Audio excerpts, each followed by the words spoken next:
সফল করার উদ্দেশ্যে আজকের এই বিক্রম সমাবেশ এবং স্বাগত সমাবেশ থেকে আপনাদেরকে জানাই সাদর সম্ভাষণ। সম্মানিত ভাইরা আমার, আগামী দিনে বাংলাদেশ গড়ার কারিগর ডাক্তার শফিকুর রহমানের হাতকে শক্তিশালী করার সমাবেশ, ইসলামী খেলাফত প্রতিষ্ঠিত করার সমাবেশ। আমরা ঢাকা থেকে যে মেসেজ পাবো সেই মেসেজ নিয়ে গ্রামে গঞ্জে ছিটিয়ে যাবো ইনশাআল্লাহ।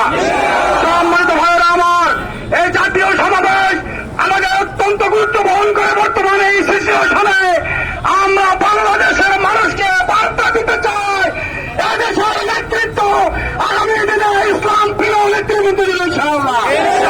সম্মানিত ভাই সব, আমরা শান্তিপূর্ণভাবে এদেশ চালাতে চাই, এদেশ দেখতে চাই, এদেশে কোনো বিশৃঙ্খলা দেখতে চাই না। আমরা সুন্দরভাবে সুশৃঙ্খল ভাবে দেশ দেখতে চাই, বলেন কথা ঠিক কিনা? 16 বছর আমাদের উপরে যারা জুলুম করেছে, আমাদেরকে যারা হত্যা করেছে, তারা আজকে দেশে নাই।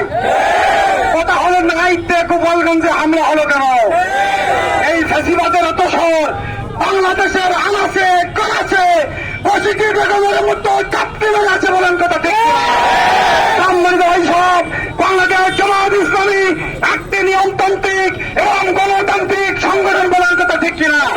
গতকাল যে হামলা হয়েছে, এই হামলার আমরা তীব্র প্রতিবাদ জানাই।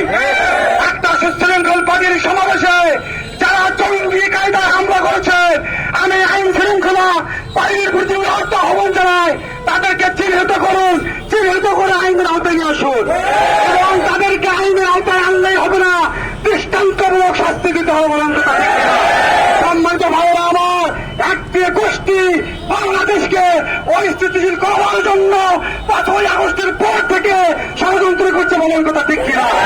স্বার্থপর দেওয়া হয়েছে, এই স্বার্থপর পূরণ না হওয়া পর্যন্ত আমরা রাজপথ ছাড়বো না, বলেন কথা ঠিক কিনা? সম্মানিত ভাই আমার, যারা প্রকাশ্যে মানুষ হত্যা করেছে তাদের বিচার হতে হবে, বলেন কথা ঠিক কিনা? বাংলাদেশে অনেক আইন অসংগত আইন রয়েছে, এই আইনগুলো সংশোধন করতে হবে, সংস্কার করতে হবে, বলেন কথা ঠিক কিনা?